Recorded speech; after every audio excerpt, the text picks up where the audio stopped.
Welcome to Arctic Frontiers 2026. It's a privilege to mark the 20th anniversary of a forum that over 2 decades has built bridges between science, policy, business and society. From a small conference, Arctic Frontiers has grown into a global meeting place for dialogue about the future of the Arctic.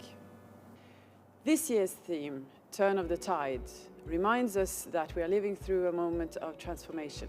Across the world, tides are shifting, in geopolitics, in climate, and in the ways we choose to cooperate.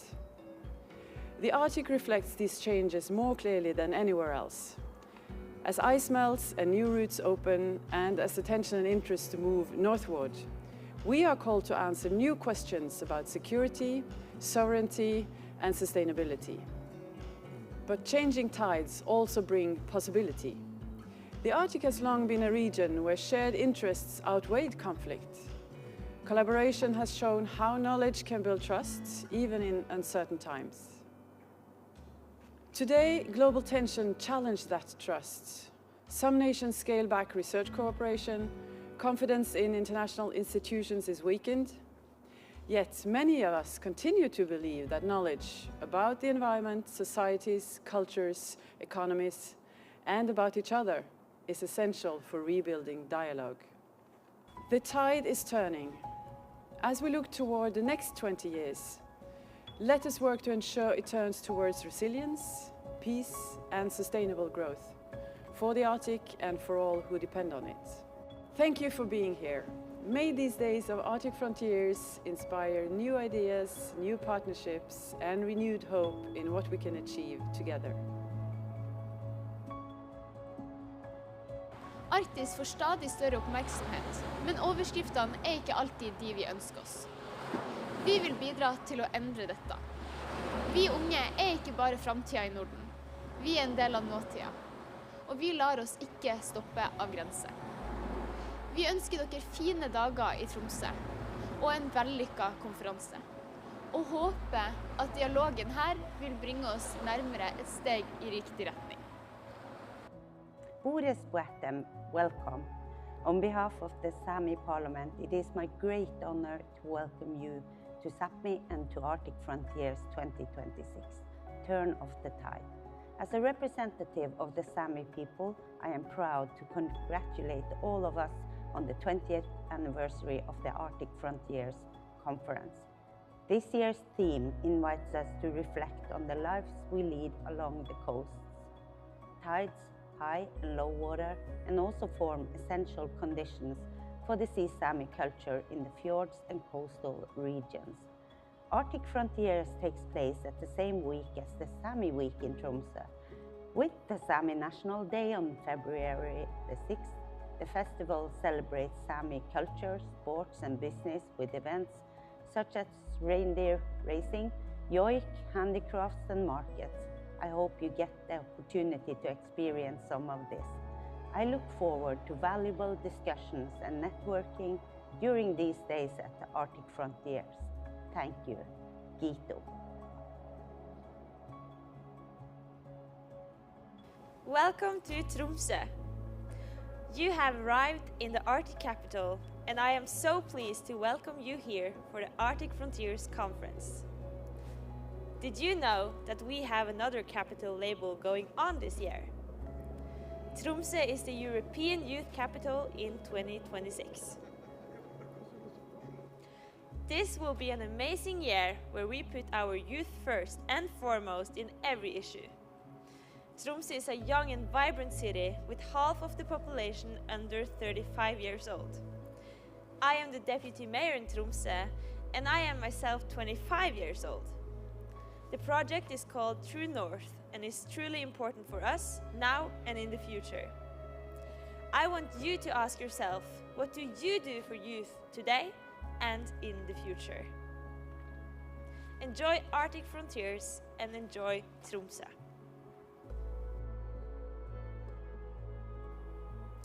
The Arctic, a home between ebb and flow, between high tide and low, between progress and setback.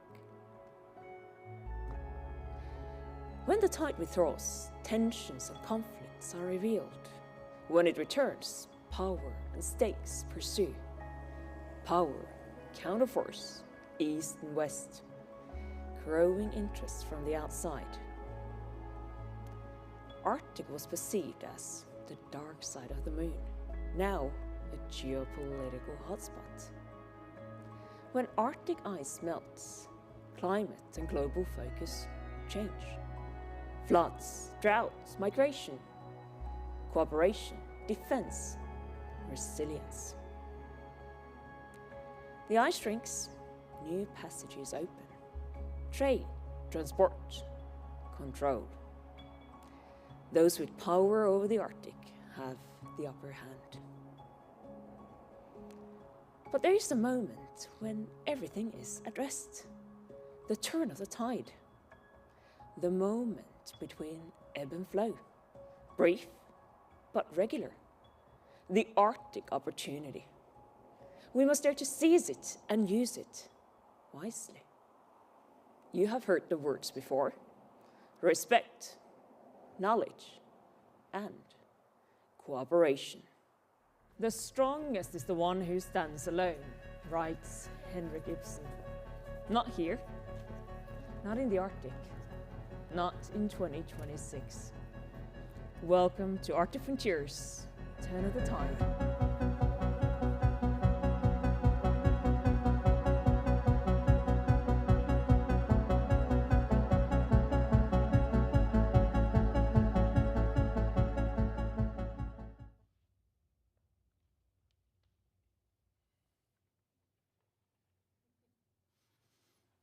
Good morning, everyone.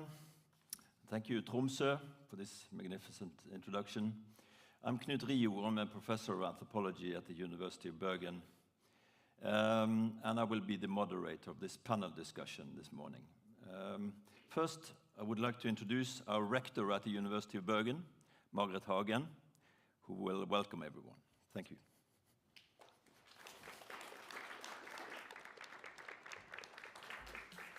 Good morning, everyone. It's great to see you. I'm so glad I can say some words and welcome and introduction to this panel. We live in a time that is often referred to as the Anthropocene, an era in which human activity affects the planet on a scale that is both historic and dramatic.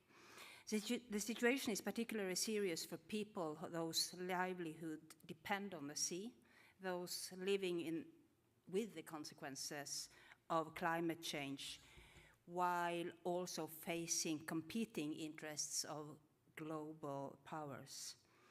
Decades of strong Arctic research have provided us with a solid foundation for understanding the implications of climate change in the North.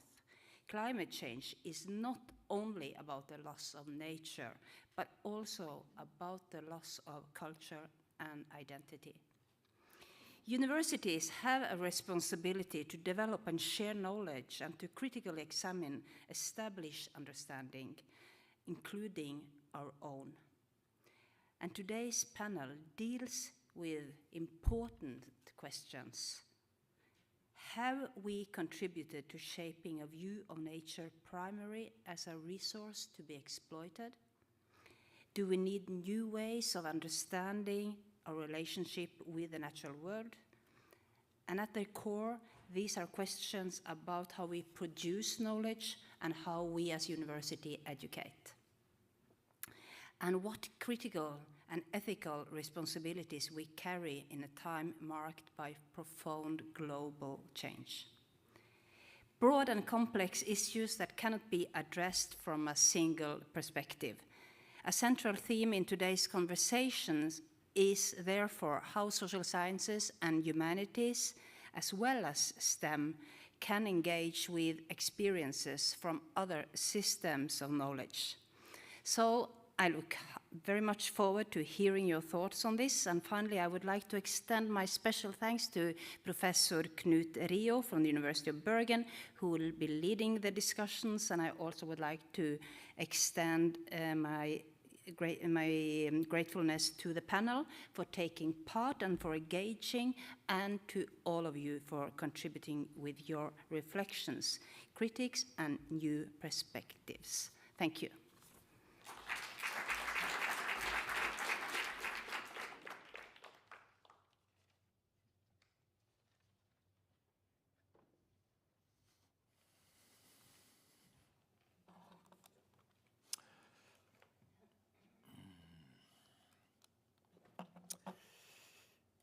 Yes, so before we invite this fantastic panel up to the stage, I will just give a short introduction to the topic that we will be discussing.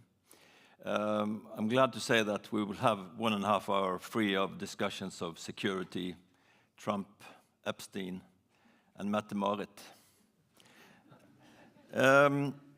We are going to discuss something much more important, I would say. Oh, my PowerPoint disappeared. We're going to raise some questions within that difficult space in between science, indigenous knowledge, and environmentalism. All three fields see a lot of mutual engagement about the current nature crisis, but they tend to uphold different arguments and perspectives, and this is where we will have a discussion. Crucially, I think, the discussion pivots around the relationship between us, the humans, and our culture, and what is called nature.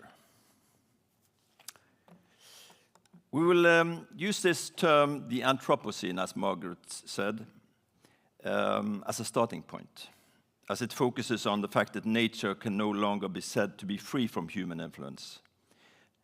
The new geological period is dominated by population growth, species extinction, ecosystem imbalance, warming, erosion, floods, and rising seas. Arguably, in the Anthropocene, our industrial society has defined itself as outside of the ecosystem, in the sense that we believe that we can govern and be in control of it, even though failing horribly. No doubt, science has been central for conveying that vision, with its convincing vocabulary of monitoring, modeling, measuring, and surveying nature. We will soon experience the disappearance of the ice in the Arctic Ocean, the area of ice that was so large that Nansen spent almost 3 years on the Fram ship to reach across it. The gigantic tundra in Siberia is about to thaw for the first time since the Ice Age. No one knows what the consequences of these enormous changes will be. So the Anthropocene is a dark age indeed. We are beginning to face the consequences of extractivism and the fossil fuel age. But in the new so-called green industry, we need to extract even more resources. This is just a display that I actually took a photograph of in the museum here in Tromsø, in the University Museum, Geological Department. I thought it was a good illustration of the crisis that we are in, showing the increasing use of raw materials and the elements needed to keep the wheels turning. In the latest technological revolution, we see a doubling, actually, of elements needed from the combustion engine to the green shift. This is, of course, an anthropocenic representation, then, of concerned geologists here in Tromsø, and how they perceive the gravity of the situation. It has been pointed out that although the Anthropocene places the humans at the center of the state of the planet, it's not actually humanity itself that is at the center. It is a specific system of production, distribution, and consumption of goods, which currently overshadow all other forms of human activity across the planet. With a completely one-sided view of nature, where nature is synonymous with resources for consumption. In concrete terms, the Anthropocene provides insight into this development. The concept does, and it was devised for this.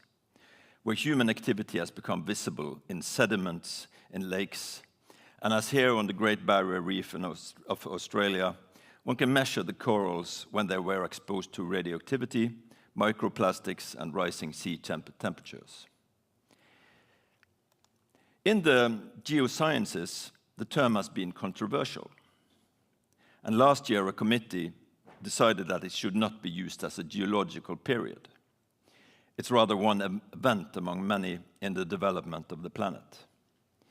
But it has been a great rhetorical device for taking up morally and politically where we are at this point. In the humanities and social sciences, the term has created a lot of activity. Hundreds of books with the Anthropocene in the title, with the human finally at the center for the human-centric disciplines. We've seen an enormous awakening in the study of nature and its political entanglements. Nature has been politicized, everyone says. But mostly, this trend also observes nature and capitalism, still from the outside. So there still is outside perspective. And there is this feeling that the human being is alone outside of nature. And we begin to see the need to explain ourselves to nature and what we've been doing. Our break with nature in the Western world perhaps originated way back centuries ago with the idea that nature had no soul, no inside, no will of its own.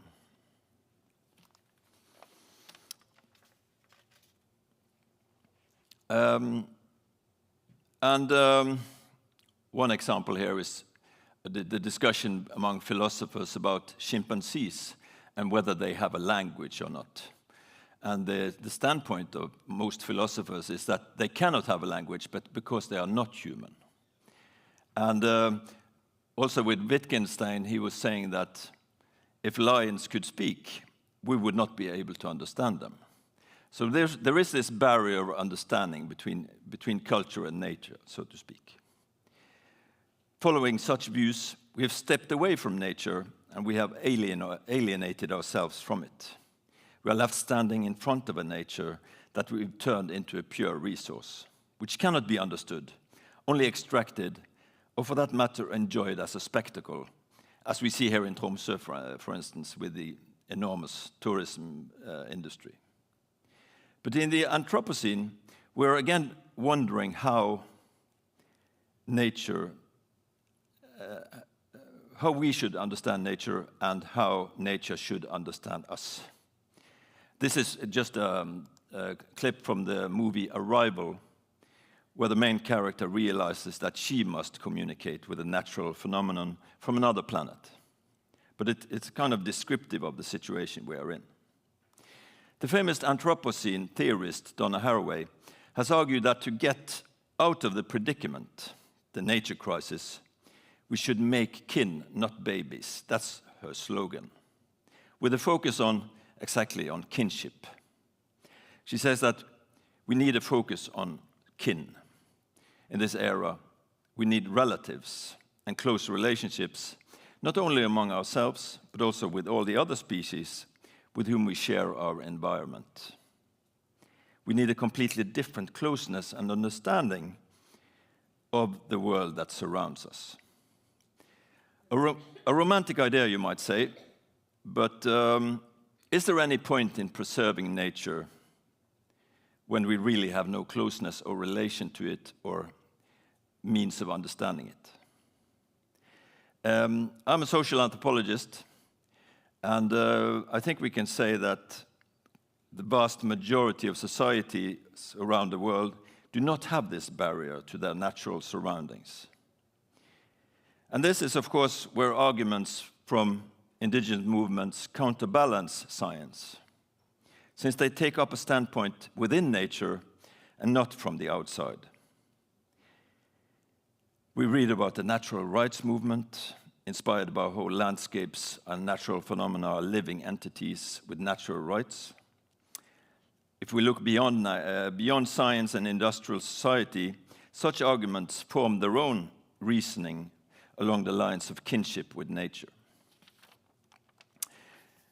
There may be indigenous people in North America who protest against Norwegian salmon farming in their fjords, arguing that the salmon are their brothers. They are related to the salmon, but not the Atlantic salmon that has been introduced by Mowi and other fish farming corporations. Or farmers in the Amazon who treat the root vegetables in the soil as their own children. Buffaloes in Indonesia who are ancestors. Hunters in Siberia who have to romantically engage with the moose in order to be able to hunt them. Sami in Norway who are concerned with the free will and personality of the reindeer. We can read about an old Inuit couple who are sitting together in silence when there is lightning and thunder, and the husband discusses with his wife afterwards, what did the thunderstorm tell us? These are all perfectly normal ways of thinking about nature. And in many ways we could add, let's say a biologist also has a close, almost like a close, intimate relation with her research subjects or research objects. With other species and plants. And the paradox seems to be that even though a renewed intimacy with nature seems necessary, we tend to deem it romantic and non-realistic. And it's for discussing these dilemmas that we've gathered the panel here today. And we will now have a change of scene. The panel can come up to the stage, and I will ask them to introduce themselves as we go along. Please.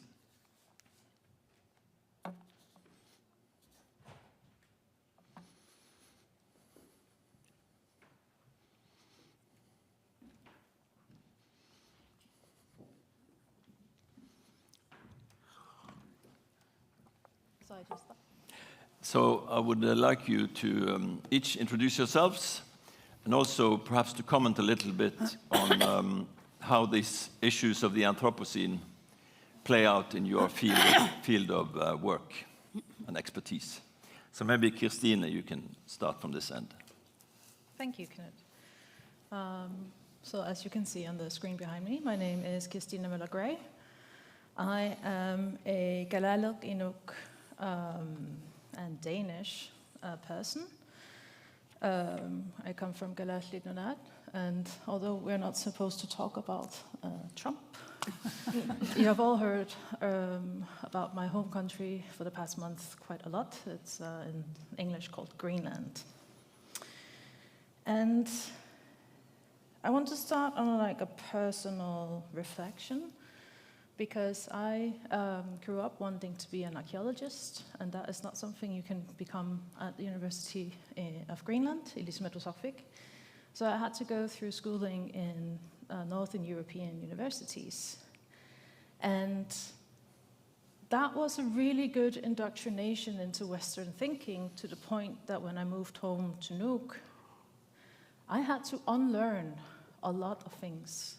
And I did it with students in Ilismetossarfik while I taught, because in the different universities I went to in Northern Europe, there was such a heavy focus on the anthropos, on the I can't say it, Anthropocene. And there was such a big disconnect between what was culture and what was nature. And when I returned home, I would keep, when I was teaching, I would keep having these big epiphanies of being like, oh my God, have you realized, that we are all connected and all of this makes sense in this way? And all the students would look at me and go like, duh. Of course it does. And it was because I had 10 years of schooling I needed to unlearn in my community. And it wasn't until I started working at the Arctic Center in the University of Groningen that I sort of was reintroduced to the Western way of thinking, when we were talking about how to use culture in sustainable development, that I finally had that realization again that culture and nature is still seen as opposite to each other to large parts of the rest of the world. to the point where even a park in a city is not recognized as part of the natural. So I think within my sphere of working is trying to sort of bridge the gap, because we are not us against nature or us outside of nature. We are in nature, we are part of it in a whole cyclical sphere. And that's sort of the point of departure that I will have in our conversation here today. Thank you. Thank you very much. Marit? Thank you.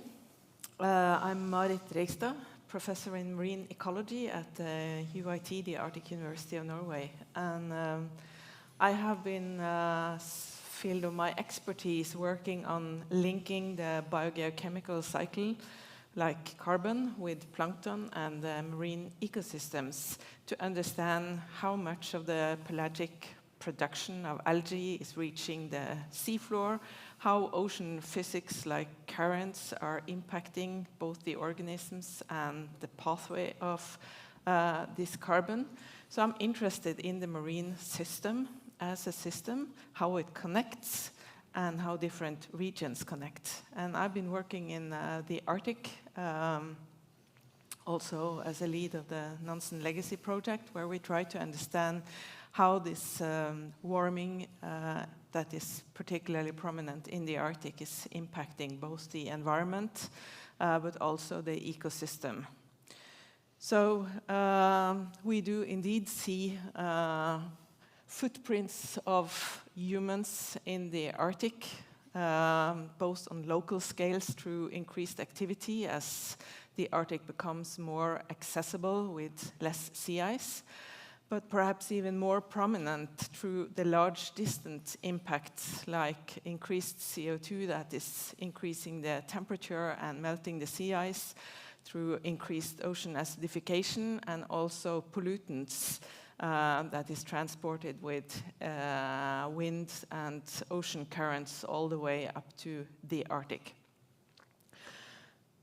So for me, both growing up in northern Norway and being a biologist, I have never really felt that nature and culture is so different. I perhaps belonged to a generation that was growing potatoes at home, and we had to harvest and go out fishing in the fjords and go hiking, picking berries. So, and also as a biologist, I see us humans as part of the ecosystem because we do impact, but we are also impacted from the system. I think what happens now is that we have distanced ourselves from nature by moving to cities. Industrial development and technology and fossil fuel have increased our efficiency so much that we don't have to grow the potatoes anymore. Someone can do that more efficiently. And that means that I can live as a scientist and I can earn my money and I can buy the food I need that other produce, and that is creating both a local but also perhaps a mental distance that I think is part of the problem that we have today. We don't see our impact on nature through the way we are increasingly harvesting and utilizing resources. So that's my viewpoint into this discussion. Thank you very much. Torjar. Yeah, good morning, everybody. My name is Torjar Olsen. I'm the head of department at the Center for Sami Studies at UiT and a professor of indigenous studies. Working on different fields as a researcher, but looking really into the role of research and theories and methodologies within research. And I'm really interested in this potential co-creation between different fields of research and different sectors and peoples and so on. I think from the tradition and discipline of indigenous studies, we have grown up learning that research is one of the most dirty words in the vocabulary of indigenous peoples. So this proud history of research is important to bring into the stage also here, that there is a dark side of history of research when it comes to to the historical matters of indigenous knowledge being silenced, othered, alienated, dehumanized, and so on. And I think what this has brought into the field of indigenous studies today, and the critical aspects to leading into this, how to deal with this increased interest in collaboration, would be this suspicion and this understandable suspicion of how can this be done. Is this whole field of the Anthropocene just yet another theoretical concept and conceptualization that will again delegitimize silence and other indigenous knowledge, or is it not? And I know that it's way more positive than that. So I started out being really the killjoy in this. I'm sorry about that. On the other hand, as on many different fields, I'm really positive in saying that we see an increased interest in this in academia of involving indigenous communities and indigenous knowledges. We see an increased interest all over, especially on the Norwegian side of Sápmi. We see how universities all over, from Bergen in the west to Oslo and Innlandet, the inlands in the east and all the way north, an interest in doing something proper to answer to the calls of the Truth and Reconciliation Commission, and to also go into its own past and to figure out how can we address this properly. And I think internationally also we see this growing tendency, especially through Nordforsk, for instance, to lift indigenous involvement as a necessary part of any research project, also in natural sciences, which is interesting, and we just need to figure out how to do this properly. So carrying with us this many sides and being able to have many thoughts in our heads at the same time, I think it's really, really important into this. Yeah, I think that will be for now. I'll return. Thank you. Thank you very much. Gosia. Thank you. So my name is Gosia Śmieszak-Reis. Good morning. Thank you very much, Knut, for this invitation and for bringing us all together for this discussion. So I'm both research fellow here at UiT, the Arctic University of Norway in Tromsø, and I'm also Deputy Secretary of Arctic Monitoring and Assessment Program, AMAP, and I'm actually political scientist by training. And Torje, it was funny when you mentioned research being a dirty word. It's just brought a memory when in the very early days of my PhD, I was presenting a poster, and one very senior natural scientist approached and asked, like, what is my field of research? And I said, political science. And then he looked at me and said, political science? It even sounds like oxymoron. So, you know, after that he left. So I felt like, there are many fields, perhaps, you know, we can discuss more.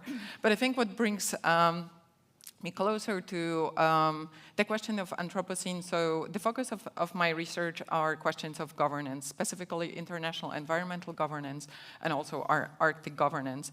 And for those less familiar, I mean, I think one of the easiest ways to think about the term governance is that these are not only rules, but these are all forms of systems, practices, behaviors that ultimately aimed at steering us away from undesirable outcomes towards desirable ones. This is really what the governance is about. And I think, like, in reflecting, in preparing for our discussion here, I was thinking, well, maybe this is actually my closest connection to the concept of Anthropocene. I don't reflect on it every day, in a very concrete terms, but I think through the work on governance, and specifically on Arctic governance, this is where I think it comes to the focus. And also, Marit, when you said that you come from northern Norway, my story here is entirely different, because I actually come from non-Arctic country, from Poland, and from all places from the most industrialized region of my home country of Silesia, which is full of coal mines and has always been. So it's been very interesting. So I've been living now in the Arctic, at the Arctic Circle or above, for 15 years. And I think it is very interesting now for me when I go back and I see, in fact, how much closer nature, and I know we'll delve into discussion, nature is to us in the Arctic. I think I hope this is something we can continue discussing, because I think there is so much we can speak about in the Arctic, learn from Arctic experiences. But when I go back home and I see how far it is from discussions there, it is definitely a striking contrast.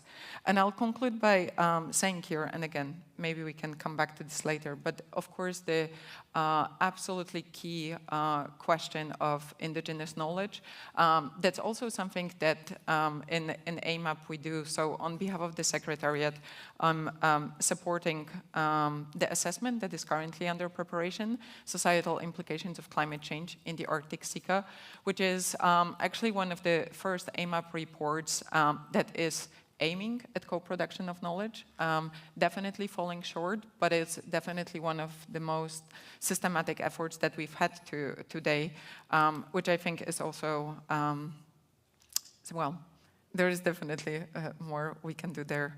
But those would be the perspectives that inform my thinking here for discussion. Thank you. Thank you very much. So we have Vicky. Thank you, and thank you so much for having me join this panel. I have to say, I feel like a little bit of a wild card in this panel, all the academics and then me as the NGO. My name is Vicky Lee Wahlgren. I'm the director of WWF's Global Arctic Program. So I'm not a researcher, but we work very closely with researchers. And honestly, like you, Gosha, I have to admit, I don't think about the concept of Anthropocene per se. Definitely not in my daily work. I have to say, not very often at all. But it is something that impacts my work and the work of WWF enormously.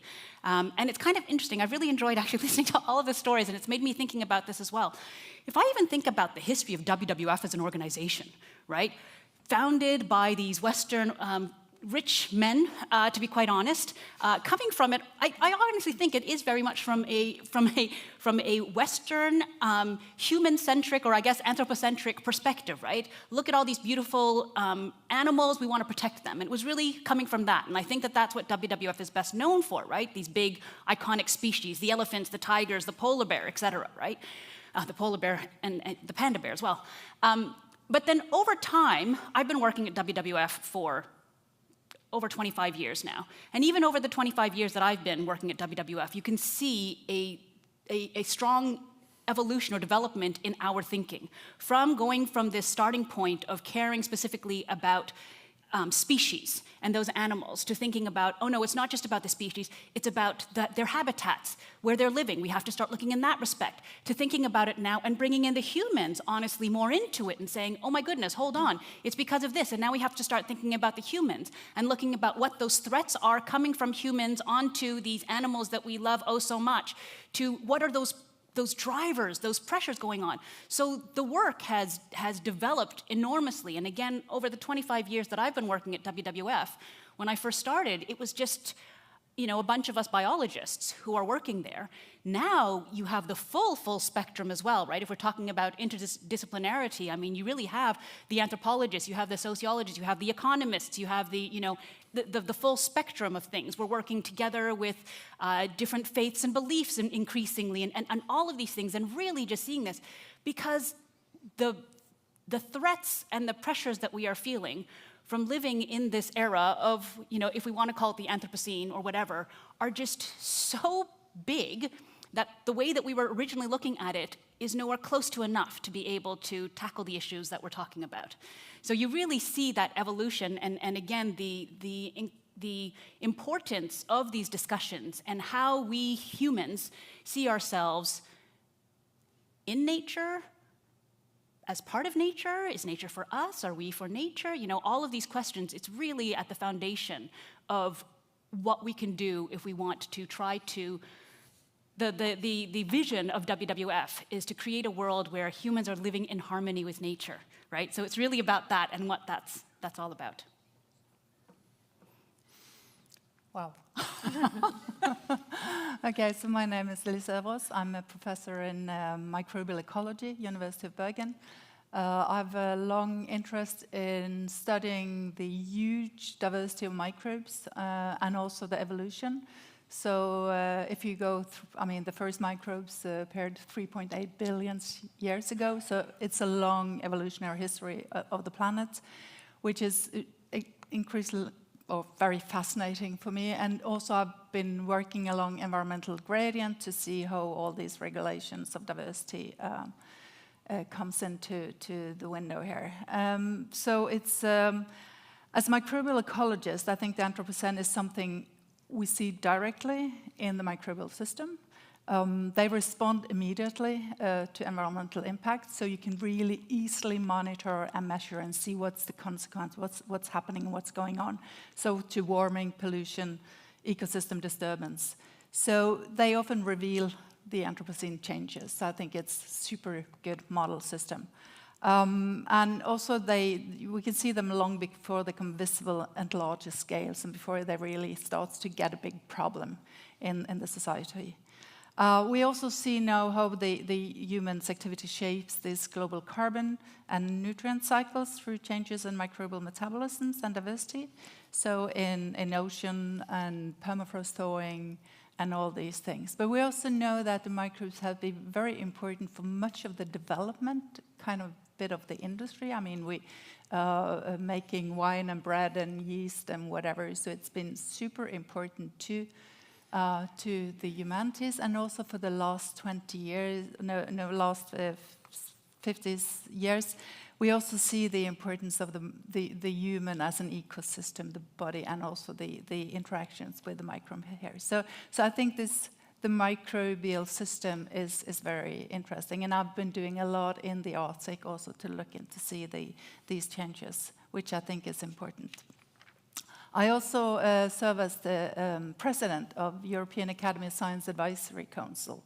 So now I also get the possibility to work on provide independent science-based advice for policymakers on important challenge for Europe. So we are an assembling of all academies and national academies in Europe, and we extract the competence of the people on different challenges that we see, and especially then consequences of the Anthropocene and what's going in there. And the last report we also provided was on nature restoration and the importance of that. And I mean, it's sad that we of course we should protect not to harm the environment, but when things are happening, we also need to know how to move on in this. Thank you. Thank you very much. Thank you very much, all of you, and we'll move into an open discussion. We have roughly 45 minutes. Maybe we'll even have a couple of questions from the room. A lot of interesting things have already come up. We find ourselves here in the Arctic, and I think there are potent questions having to do with the Anthropocene specifically for the Arctic, and also tense, especially tense relations perhaps between species, extinction, melting ice, indigenous knowledge in confrontation with national regimes. And so maybe I would like first to open up for a question or a discussion about the role that the indigenous can play.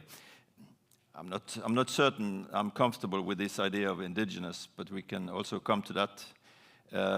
Likewise with the concept of the Anthropocene. But there is something interesting here going on with what Torja was saying, that the negligence of indigenous knowledge has been great.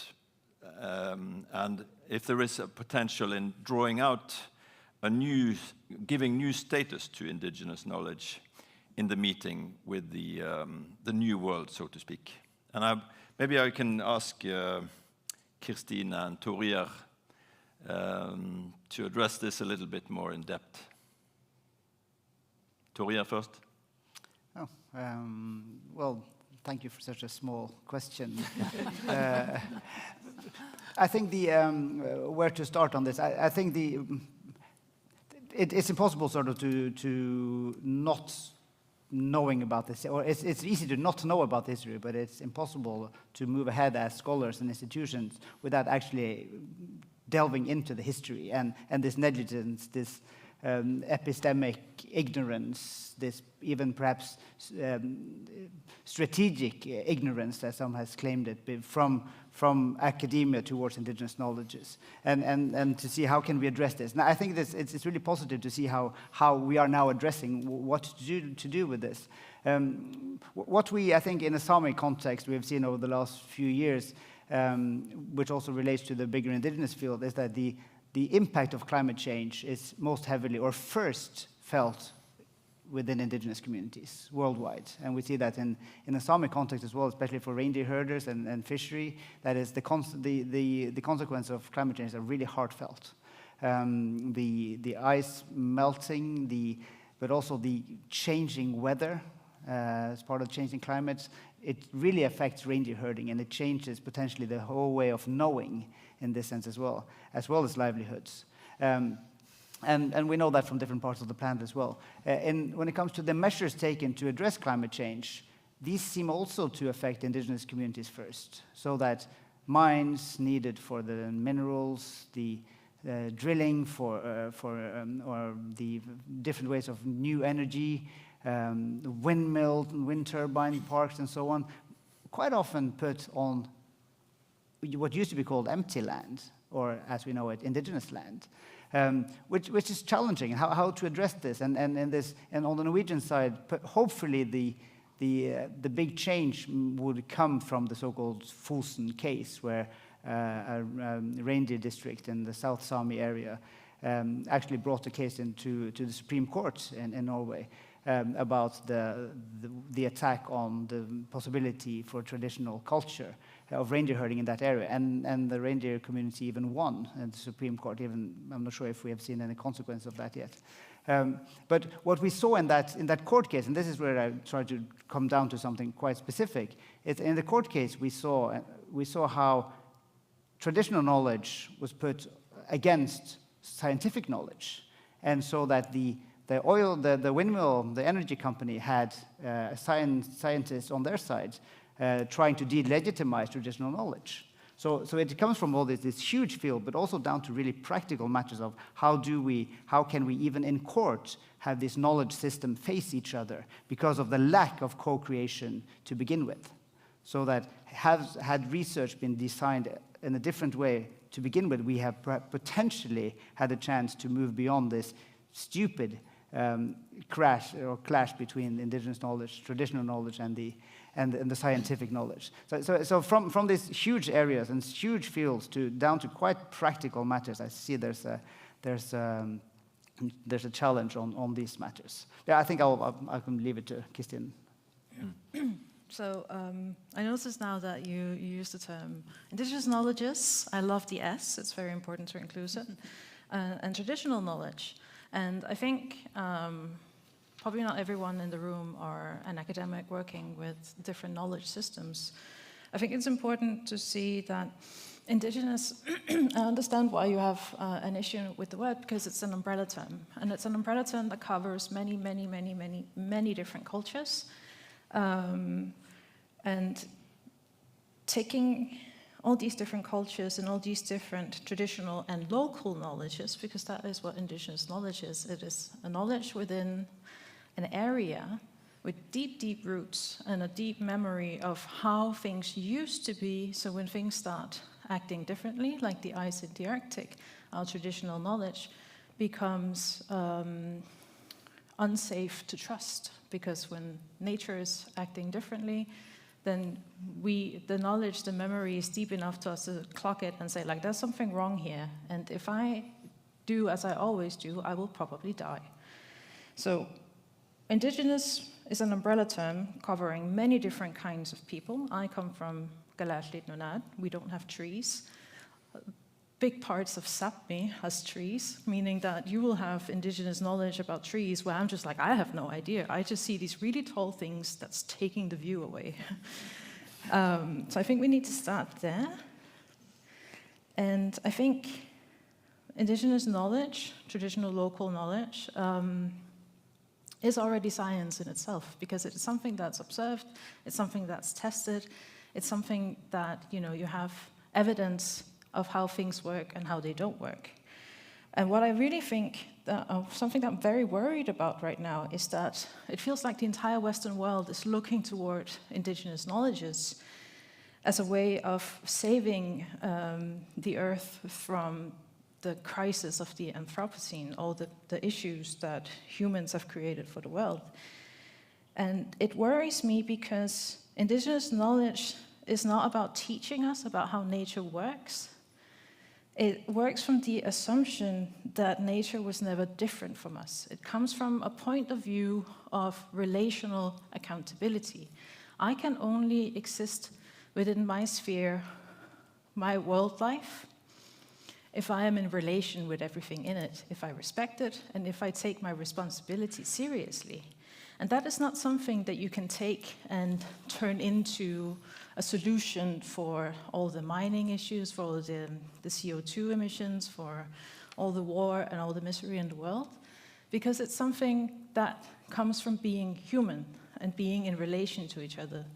I think the main issue I see when I'm listening to especially geoengineers is that there's a lot of focus on sort of the individual solution and wanting to be the first to come up with a solution instead of coming from a place of community and kinship, of saying like, hey, we're all in this together. And I think it's very important that we work together to solve this instead of, I saw someone had a proposal of scattering little ice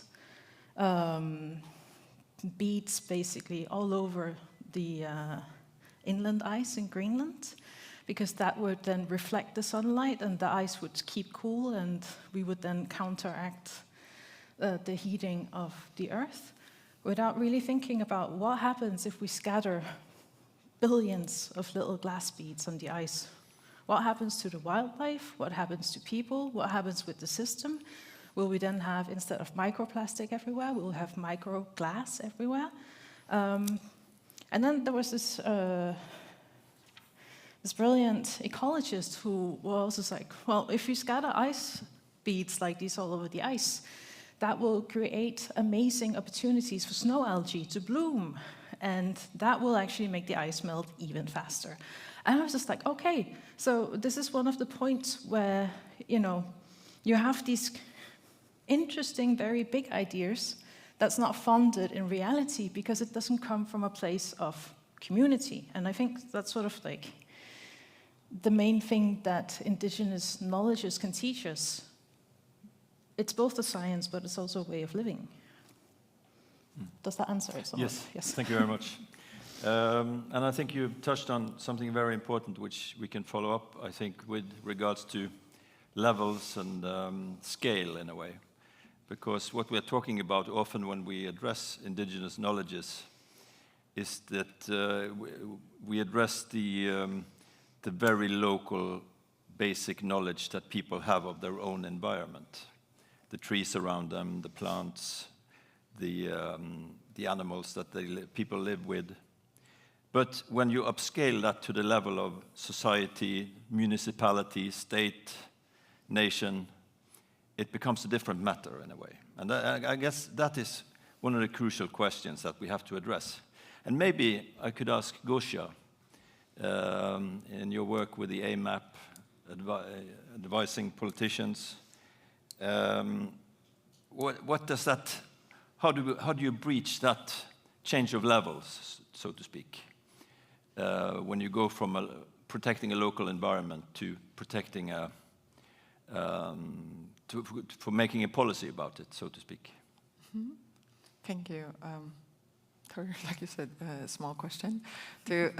But perhaps I could clarify one thing here when it comes to the role of AMAP, because you used the word of advising policymakers, which is really not exactly the space that AMAP occupies. So for those of you less familiar with the work of AMAP, so Arctic Monitoring and Assessment Programs, it's one of the working groups of the Arctic Council that is squarely dedicated to producing assessments about the state of knowledge and trends that we observe across the circumpolar Arctic. Of course, climate change being one of the main areas, but also questions related to pollutions across the whole north. And in this work, and this is where I'm coming to the point of advising policymakers, the technical reports that AMAP produce, the principle of scientific integrity, of having no interference whatsoever into the content of the reports, is the absolute backbone of everything that we produce. It's true that the reports themselves, they bring together knowledge, the the most up-to-date knowledge of the circumpolar north, and we can again come back to the question of collaboration with indigenous peoples involved in the work of the Arctic Council. But it's really those technical reports which then have summaries for policymakers, which are written together with the help of science writers to inform decision-making. It is really staying away, of course, there are recommendations that are included in this report, but the way that AMAP sees itself is really for informing those decision-making processes. And when it comes to, well, bridging scales, I mean, it's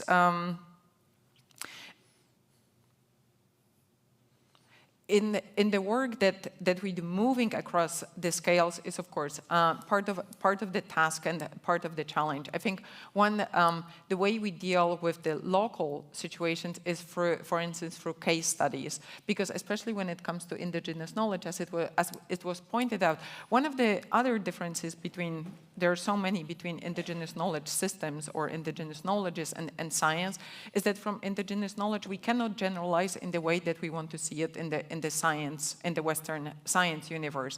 So for us is the question, well, how we don't compromise this? How do we look into individual cases to the local knowledge? But then also, how do we try to get this comprehensive understanding of the Arctic? Whether we succeed with that, that's perhaps, I want to say AMAP work has done a big, has made a difference in the past. I mean, first and foremost, and now it is 25 years since the Arctic Climate Impact Assessment came out, because it was truly through AMAP work bringing scientists together and indigenous knowledge holders that we actually first understood the role of the Arctic in the whole global climate system. This is actually not something that was there 25 years ago, this understanding. So I think there's been definitely ways that AMAP work has been able to move a needle, like you were saying, Vicky, to greater understanding of things in the Arctic. But yeah, maybe we'll come to the very present situation in a moment, and I'll let others chime in. Thank you very much. Maybe we could ask Vicky, as you said, you are the wild card here.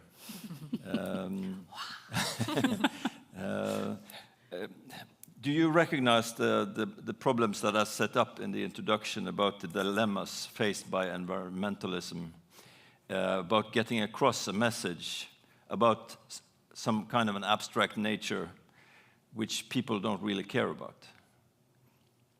Absolutely. Absolutely. I'd say that that's the core of the problem, right? I'm like Gosha. I did not grow up in the Arctic. I grew up in Canada, in Montreal, to Chinese parents, and have been living now in Stockholm for the past 25 years. I come from a very urban setting, and I have been reflecting on this quite a bit, not just myself, but for society at large, about that removal from nature, right? Already coming from a Canadian Western society where you have that value system embedded in that, whichever order you want to put it into, in that capitalistic economic system that we have, right?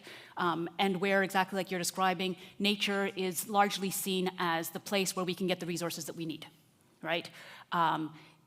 Or where, it was given to us by God and we are supposed to be stewards over it. But in any case, we're always removed from it. It's always something for us to use, to take care of. That's the world that I grew up in. Over the course of my life, I feel like we're becoming increasingly more removed from nature, as more and more people are moving into cities, right? I think when I grew up, something like a third of the world population was living in cities. Now we're up to 50% or more. And I look at those people, and I'm certainly now taking from my experiences in Sweden, where many people in my generation, they grew up and they had parents, grandparents who lived in farms. They had, or they lived in the countryside. They had that connection, and they would go out into nature, whether it was an active farm or whether it was just in a rural area. But they spent many of their summers in these cottages, at their grandparents' homes, exploring the forest, going around in them, getting their feet dirty. And you just are in that environment for a longer period of time, and you notice things. You understand how things work a bit more. In Stockholm now, when I'm meeting with youth and talking to them about nature, about going into forests, many of them are saying to me, oh, the only experiences I have going to forests is when we had to go in classes and we'd have to go out in the forest and then we would grill hot dogs. And that was it. And forests were so boring and there was nothing. There's this, where does our food come from? Oh, it's on that shelf in the store. There's a complete disconnection between us and nature.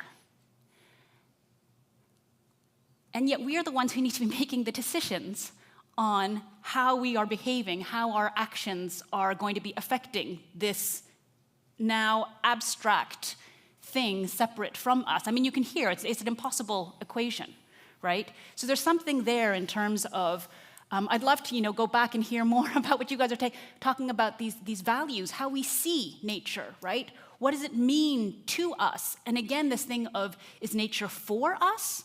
Or are we in nature?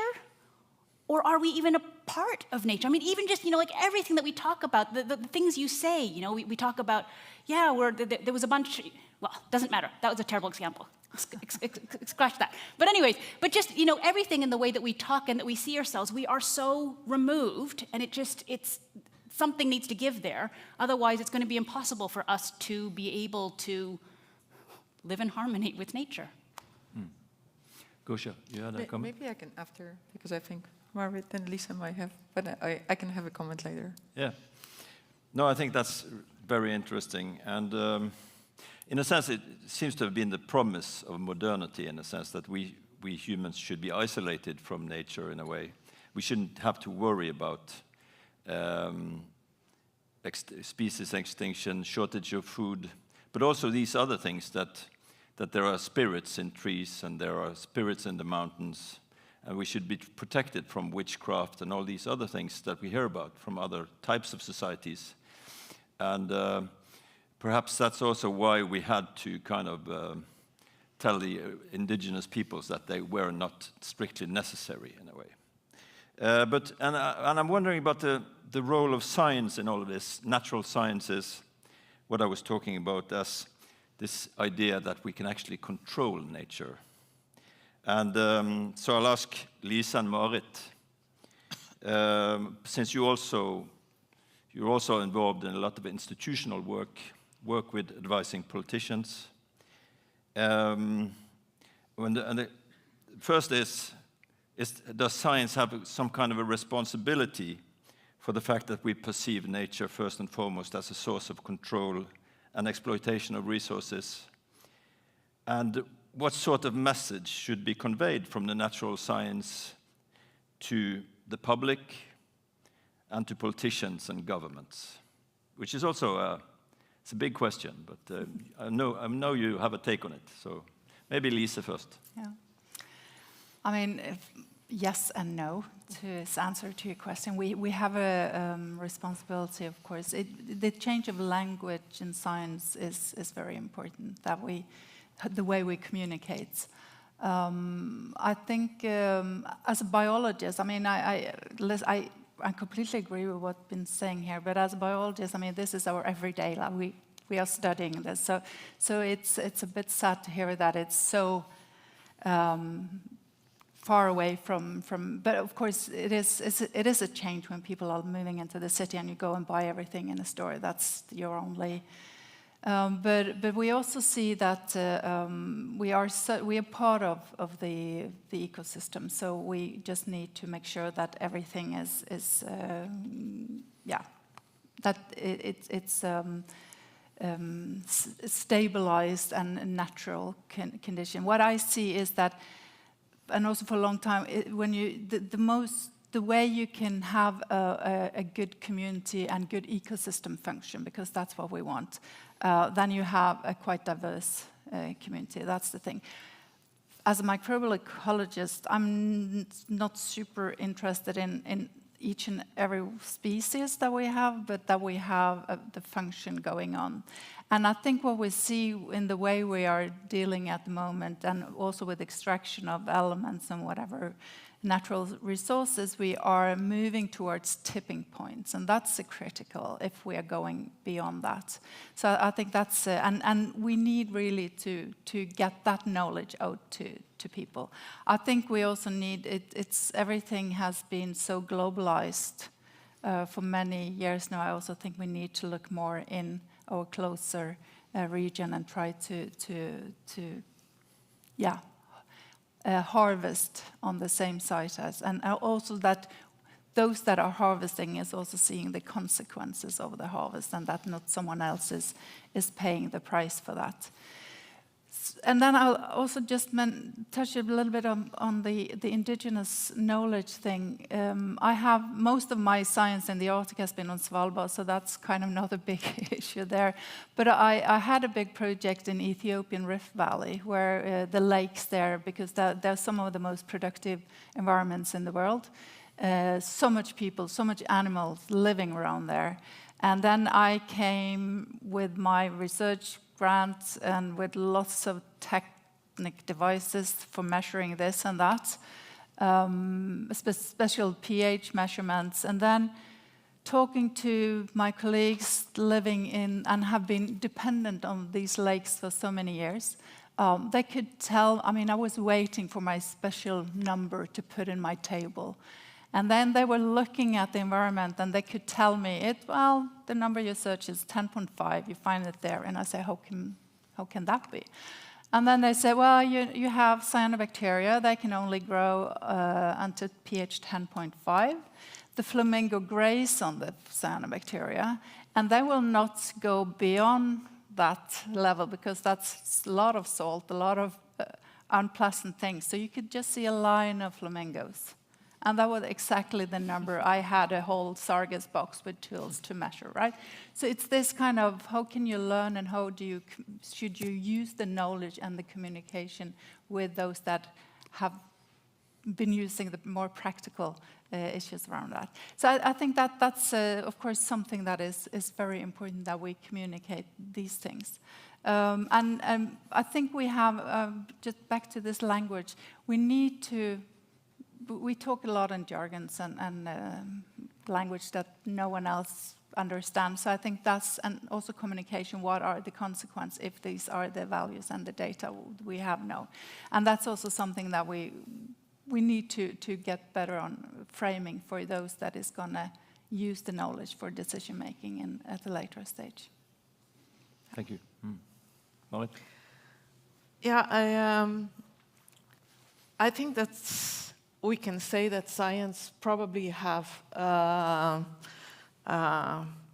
been guilty in making frameworks for harvesting and using resources in the context that it was a societal wish to optimize food production, to optimize how we could utilize our fields for growing grain, for agriculture, for fisheries, for aquaculture. So we have kind of used science as a tool to figure out how can we optimize our harvesting, and that is the basis for why we now are nearly 8 billion people on Earth. It's because we have been able to optimize.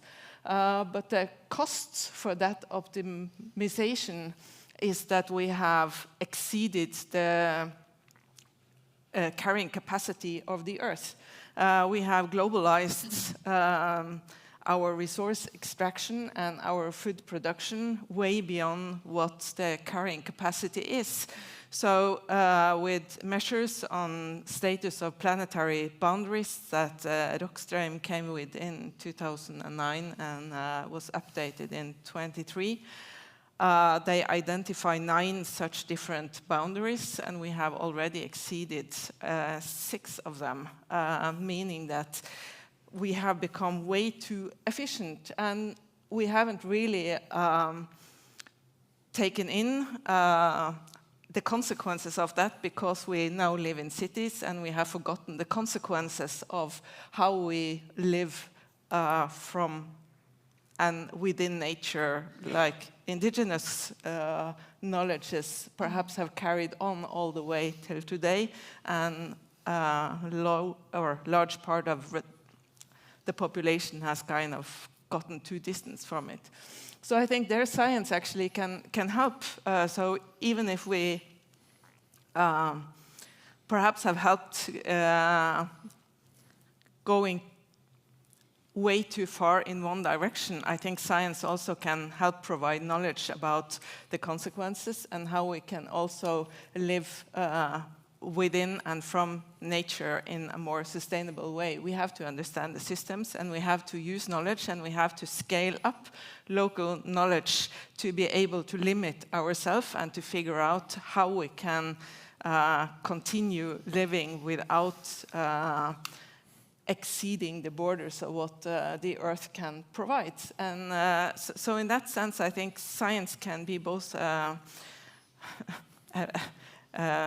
bad guy, but also the good guy in helping. And then we need to kind of link up with local and traditional knowledges to understand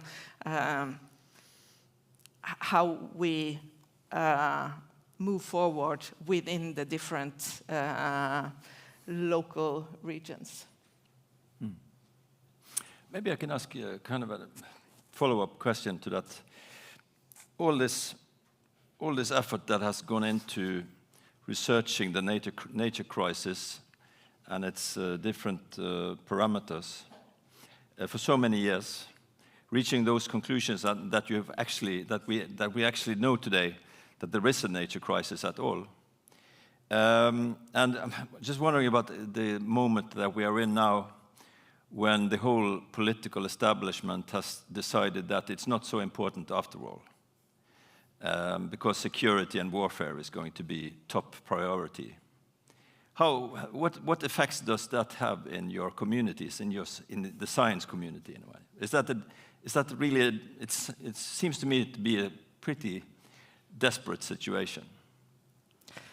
I think it's a catastrophe, because we see that even if there is an unstable geopolitical situation, people need food, and we need a place to live, and we have to acknowledge that the Earth is a system with a lot of functions that we need is working properly. Otherwise, we cannot survive. So we are kind of on a very wrong direction if we think that we can offer nature for the better of security, because well-functioning nature is the basis for security, and also that there are possibilities to live in the different parts of the Earth. Otherwise, we see already the big migrations that's starting, because people can't longer live the areas where they are, because there are flooding and there is drought and there is limited fresh water. So this impact that we have on the local environment is making areas not habitable anymore. And that, I think, is a very big threat to security, perhaps more than a couple of presidents. Lisa? So I will say, I mean, you asked, it is really frustrating to being a scientist and providing these advice, and especially for me, I mean, with the deep sea mining, there was the whole scientific community saying that we shouldn't start with this, and still the politicians decide to open up for more exploration. So that's one example. The other is for biodiversity. We know it's a biodiversity crisis, and Delta Laga, where you have endangered species and whatever, still they open up to start building the roads, because it's so much more important that have a just shorter driving time than saving the diversity. So it is, you're getting a little bit frustrated, because yeah, you have the science actually needed to taking these decisions, but still the money talks, and of course the geopolitical tension now is what it is. So we have to, they don't take the decisions as we want them to do. So that is a real challenge at the moment. Yeah. Gosha, I think it was. Yeah, I think I just wanted to add one point here, because I think we've been in several parts speaking about the food production, and also, well, I just keep on reflecting on the role of science, but also academia, perhaps, what can be done about this. And I think, well, it is true, it was mentioned, so it's, it looks different in the Arctic. But it's basically, since 2007, half of the humanity lives in the cities, and in the affluent countries, this number reaches up to 80%. In the United States, 3 years ago, if you looked, it was less than 1% of the population that is involved in the food production.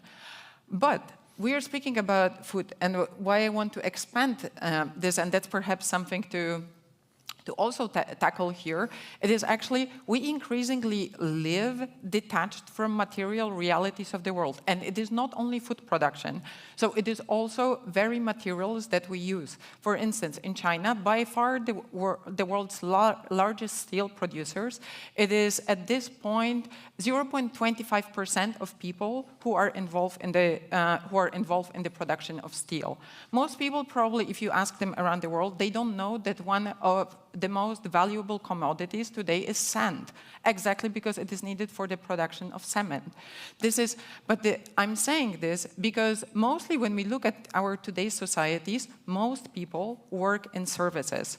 And I think we created kind of, well, the situation where basically professions related to, for instance, soil science, or exactly cement production. These are not fields where we see the proverbial best minds going into. We sort of started, it feels like we started seeing the very material realities of the worlds that we all live in, pretty much as old-fashioned.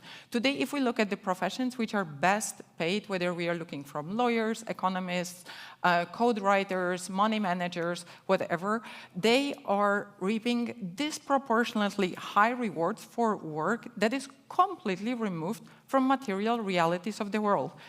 Why I'm saying all this? Because I think this is perhaps where academia, where discussions in terms of how we educate ourselves and future generations, this is perhaps where we can, where we could start shifting things. It's one of those aspects. It is truly today we are mesmerized, and of course, on the one hand, I feel myself being enchanted with this, but we are basically living in the world of data, information, and images.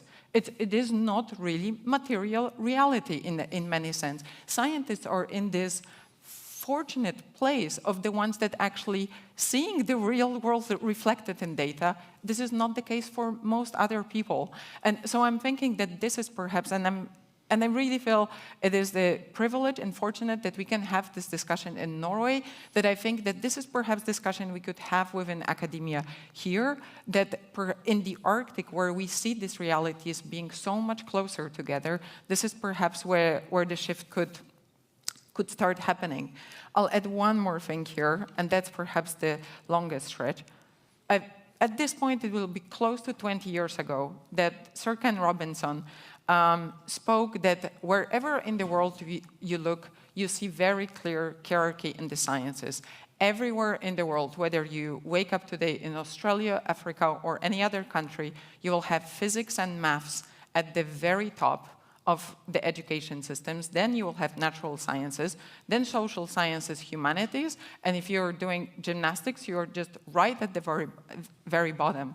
Because we have this hierarchy, we created it, we put so much value, whether wanted or not, on numerical values, on quantitative over qualitative understanding of things. I think it is, as we are discussing, we reach the point where it is no longer enabling us, but limiting, where it's constricting rather than helping us to things turn toward the better. So that's perhaps, I'm saying this because as there's quite a few of us here in the academic field, but I think that's also discussion that perhaps we could have and start changing the conversation. Thank you. Comment by Lisa? Yeah, so again, the European Academy Science Advisory Council, they actually have a report on meat alternatives and also the protein transition and to ensure food security.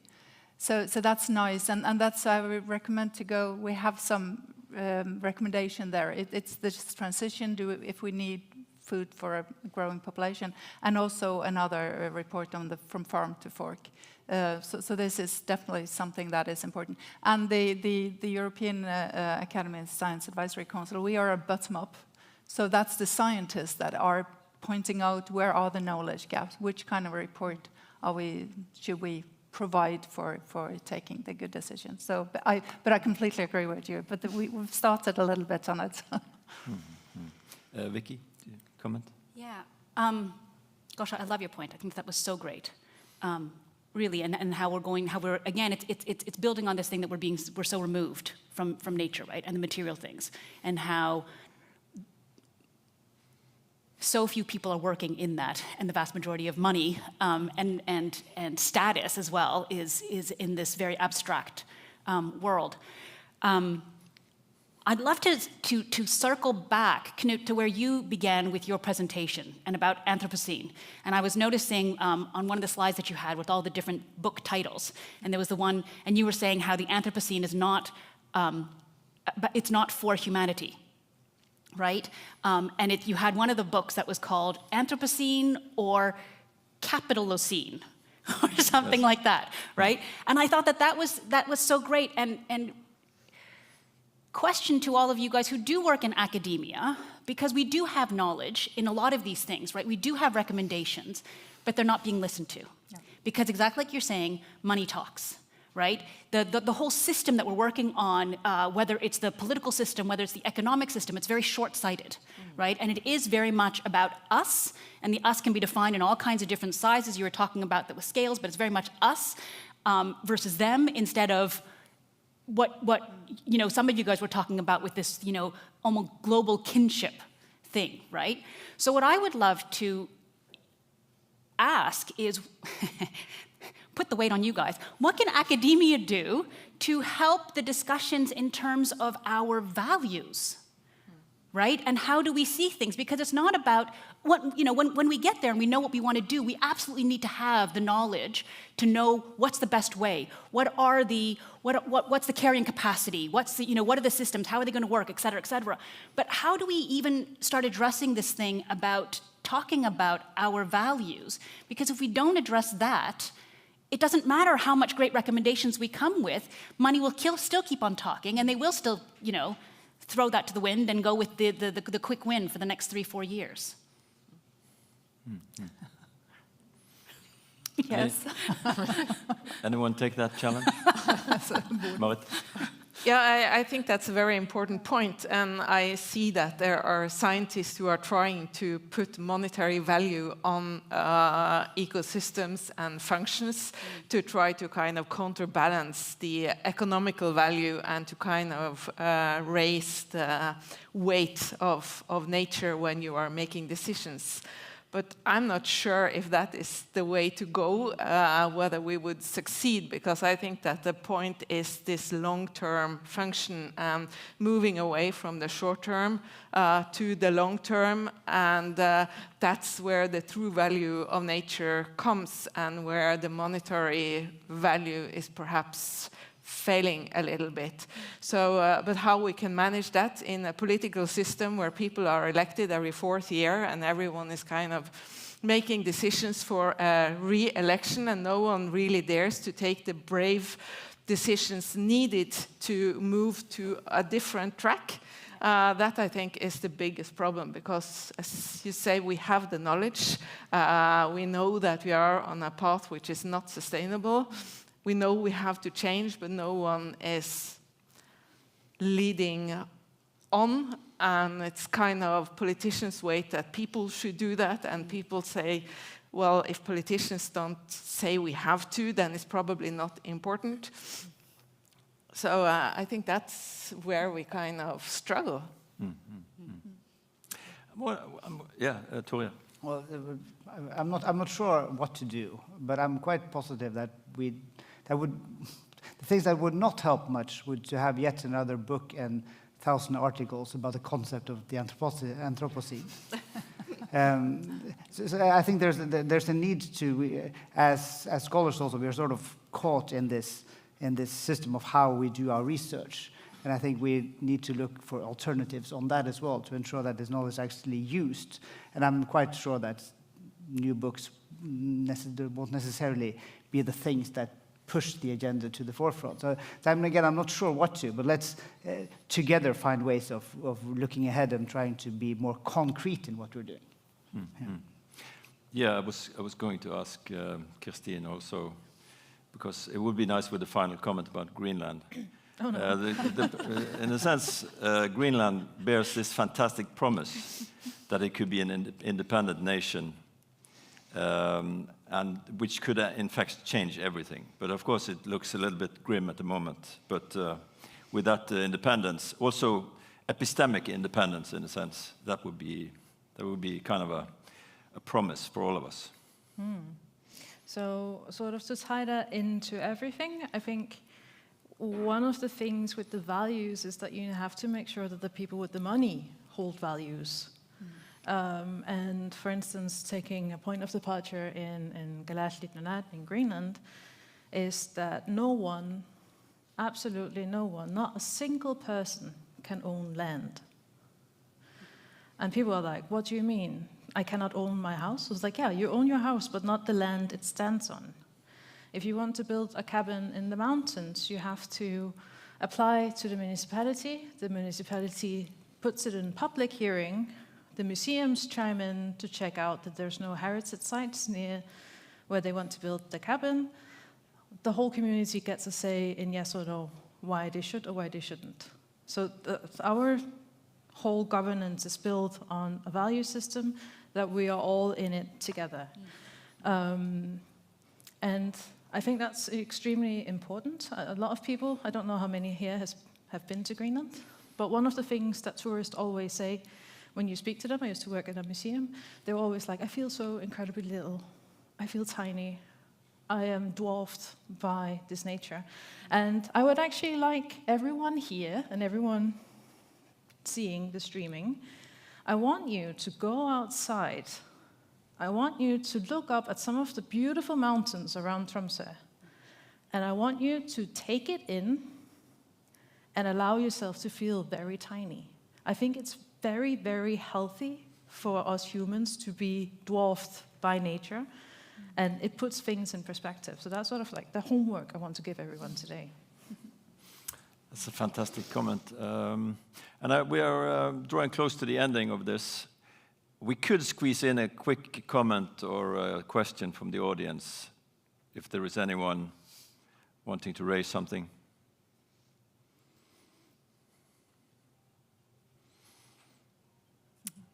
Okay. So that means that we are rounding off. Is there anyone in the audience, in the panel, who would like to raise a final point or something on there, or get something off your chest? I think it was a good. I would like to say thank you, Knut, for moderating and for posing all these very good questions. It's been a pleasure being part of this panel. So thank you for gathering us here on the stage. Thank you very much, all of you, for coming. And thank you, the audience, for also listening in, and the people on the stream. So I guess that wraps it up. Thank you very much, everyone.